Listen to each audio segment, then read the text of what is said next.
Earth signs, tignan po natin kung ano yung mensahe para sa'yo ngayong araw. Keep in mind po na ito ay general reading lamang. So, hindi po lahat ay makaka-relate. So, be open-minded. Sa mga hindi pa po nakasubscribe dito sa ating channel, please subscribe na po kayo and pa-like na din po ng ating video. At sa mga nais pong mag-avail ng ating private readings, ng ating Evil Eye Amulet Necklace at ng ating Tears Bracelet, makikita nyo po yung link sa description box. Tarot Intentions by Aliana Reyes. Okay, check po natin kung ano yung mensahe.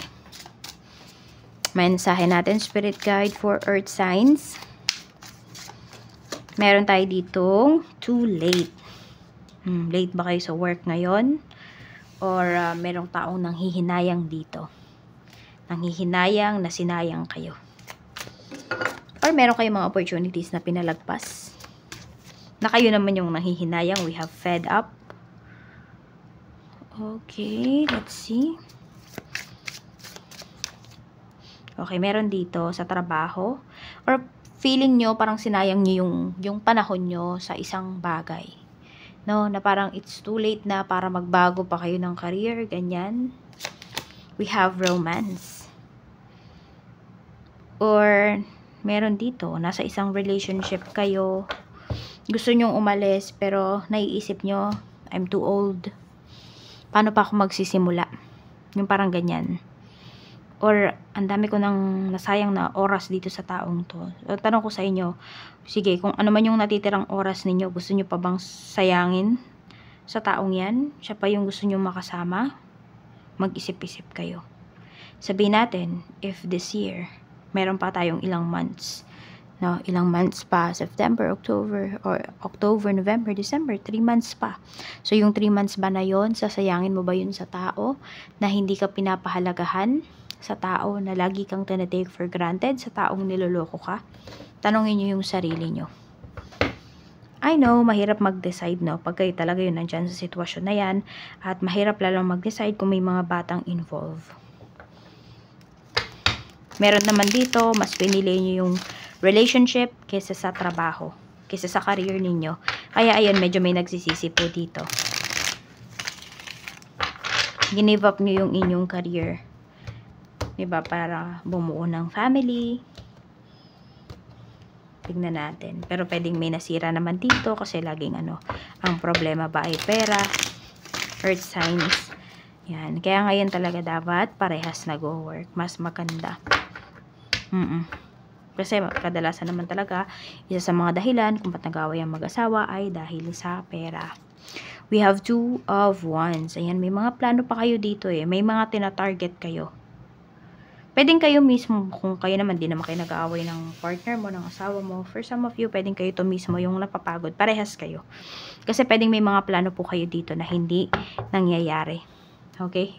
Na kahit anong efforts po ninyo, hindi talaga siya binibigay sa inyo. Tignan nyo yung other side. Baka kasi hindi para sa inyo yung mga opportunities na yun eh. 'Di ba? Baka dumating lang yun para dumating, tas umalis yun para may pa-realize sa inyo. We have the High Priestess. Yan. So, do not lose hope. Ayan po. Meron tayo ditong Ace of Cups. May mga new opportunities pa na darating for you. Kaya lang, kailangan mo na maging matalino dito sa pagpili. Okay, hindi pwedeng basta-basta. Dumating yung opportunity, i-grab. You can consider, pero wag kang oo agad. We have King of Pentacles. Meron bang nasayang na pera? Earth signs. Or naghahabol yung iba sa inyo dito ng pera. May hinahabol ba kayo? I mean, may hinahabol kayo na quota, na ipon. Meron naman dito, it's either may hinahabol talaga kayong tao, corporation. Dito, pagdating sa pera ninyo, baka may naloko, may na-scam. We have the Tower, yes. Yung iba po sa inyo, ayan. Merong nawala ng work. Kailangan nyo pa naman yung pera. So, medyo may problema yung iba sa inyo ngayon talaga. We have Strength. Okay, napakalakas ng isipan mo, Earth signs. Gamitin mo yan para mag-manifest ng mga good things sa life mo. We have 2 of Cups. Meron dito patatag ng patatag yung relationship.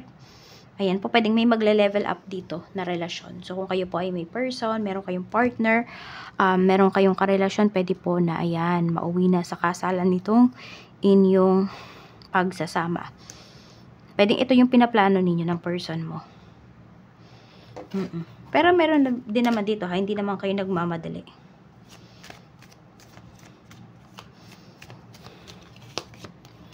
Eight of Pentacles. Meron naman pagod na sa trabaho. Ayan. Puro na kayo sticky notes. Ang dami nyo ng mga notes. Hindi nyo na alam kung ano ba yung susundin ninyo. So, need nyo mag-chill. Need po ninyo na, kasi nababurn out yung iba sa inyo pagdating sa work. Ayan. Yes, kumikita nga kayo. Pero parang alam mo yun, hindi ka masaya dun sa kinikita mo. Hindi mo kasi ramdam. Hindi mo na-enjoy yung pera mo. Yung kinikita mo. In short, hindi mo siya na-enjoy. Tingnan natin. So, yes, you are very competitive din also, ha, pagdating dito sa work. Pero, ayun nga, pwedeng, dahil sa sobrang competitive mo, earth signs, ikaw na lang yung inaasahan dito ng mga katrabaho mo. Meron tayo ditong 5 of Pentacles. O, dahil meron dito trabaho ng trabaho, pwedeng hindi nyo na namalayan na tumatanda na kayo, hindi nyo namalayan na, nawawalan pala kayo ng time para sa person ninyo, nawawalan kayo ng time para sa love life. We have 2 of Swords, kailangan nyo mamili, meron dito. Yun nga, meron talaga ay, merong need mag-give up. I-give up nyo ba yung trabaho nyo para sa career, yung trabaho nyo para sa love life ninyo, para, matuloy yung mga plano ninyo. Pwede kasi hindi siya natutuloy dahil sa trabaho po ninyo. Oo, dahil busy kayo sa work. Or baliktad, no? Pwedeng di mo yan energy. Pwedeng energy yan ng person mo. Meron tayo ditong 2 of Wands. May maglilipat bahay ba ngayon? Ayan, ngayong araw. Knight of Cups. Yun yung nakikita ko dito. It's either may aalis ng bahay, may maglilipat bahay. Tignan natin ano pa yung mensahe. We have Queen of Swords. May napalayas pa dito. We have 4 of Wands. Okay, kung sino man yung taong to na nakaaway mo, na nakasalitaan mo, nakasagutan mo ngayong araw, nangangamba siya. Okay? So, baka nga may nagtampo dito, may umalis. Nangangamba yung tao na to. Or pwedeng yung anak mo po. Earth signs, baka napagalitan mo. Ayan, umalis ng bahay. Hanggang ngayon, hindi pa bumabalik. So, nag-aalala na po yung iba sa inyo dito. Tignan natin ano pa yung mensahe. Ayun nga, meron dito talaga ay lilipat po ng bahay. Medyo stressful naman din talaga, no? Mag-ayos or maglipat bahay. Lalo na ngayon, medyo masama yung panahon. So, lalong doble pa yung stress na nararamdaman ninyo sa paglilipat bahay. Tignan natin ano pa yung mensahe. Okay. Meron dito. Ayan po. Order pa rin ba ng order? Wala namang pambayad. So, kung ganyan, diba, tiisin po ninyo. I-delete nyo na yung mga apps ninyo sa phone. Baka kasi meron dito, nagiging, nyo na yan. Addiction nyo na yan. Order kayo ng order, kahit alam nyo naman na wala kayong pambayad. So, di ba, may mga naaabala kayong tao pag ganyan, earth signs. Kaya tigilan nyo na yan. Hanggat maaga pa, ayan, magpa-consult na yung iba sa inyo. For some of you naman, pwedeng may nararamdaman kayong sakit. It's either sa bandang paa po ninyo. Ayan, sa bandang paa yung iba sa inyo. Meron naman dito, parang ilang araw nang masakit yung ulo ninyo. Basta parang hindi nyo na maintindihan kung ano ba yung nararamdaman ninyo. Magpa-check up na po kayo. Okay, dahilan ng iba sa inyo na wala akong pera. So, dapat, ayan. So, pinapaalala niyan sa inyo, ha, na magtabi kayo ng pera para sa ganyang mga emergencies, para po sa inyong health. Diba? Paglaanan nyo yan ng oras, paglaanan nyo yan ng pera. Health is wealth nga, sabi. Tignan natin. Meron naman dito, kontrata yata ito. Yan, mukhang hindi pa ibibigay agad-agad sa inyo yung pera. Yung kita ba ninyo, yung pinaghirapan ninyo. Parang may palista-lista pa. It's either parang huhulugan lang kayo, ganyan. Kaya nga yung iba sa inyo, siguro sobrang pait nyo pa, earth signs, nagbigay kayo dito na pa-oo kayo. It's either kilala nyo yung taong to, kaya ganyan. Alam mo yun, pinaghirapan mo yung pera, hindi mo nga siya ma-feel.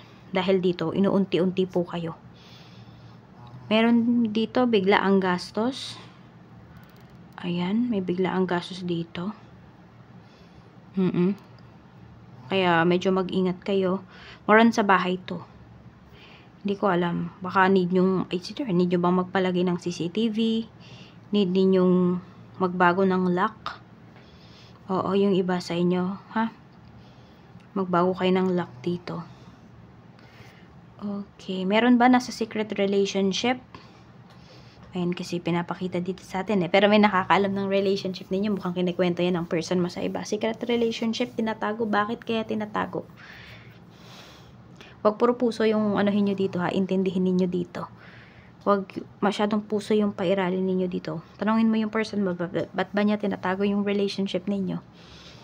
Tanong ka din sa mga ano niya, mga kakilala niya. No, kung single ba talaga yung person mo.